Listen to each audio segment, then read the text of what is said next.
Terduga kombatan OPM ngamuk di Intan Jaya dan Puncak, serbu Komandan Kompi dan Babinsa.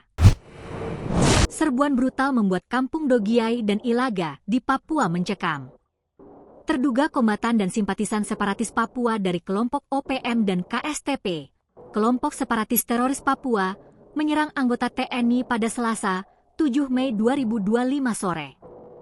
Komandan Kompi Satgas Yonif 756 WMS, Kapten Infanteri Bintarian, bersama 5 personel lainnya diserang sekelompok orang tak dikenal pada sore hari di sekitar kampung Ekimanida.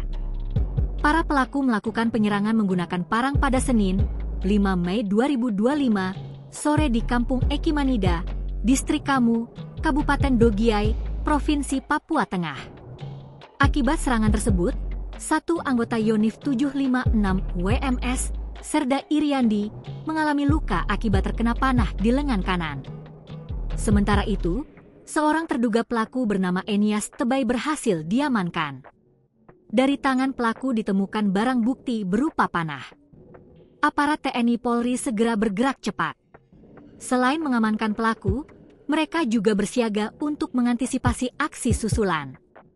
Dugaan sementara, pelaku merupakan bagian dari OPM atau simpatisan kelompok KNPB maupun KSTP di Dogiai.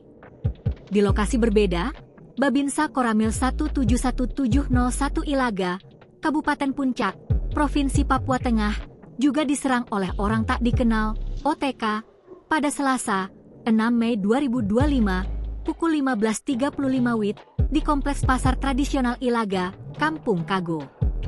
Serda Thomas Mayor, Babinsa Koramil Ilaga, mengalami luka di bagian pinggang kiri dan luka robek di tangan kanan. Korban dalam kondisi sadar setelah pembacokan oleh OTK dan telah dievakuasi ke RSUD Ilaga untuk penanganan medis lebih lanjut. Download Tribun X sekarang, menghadirkan lokal menjadi Indonesia.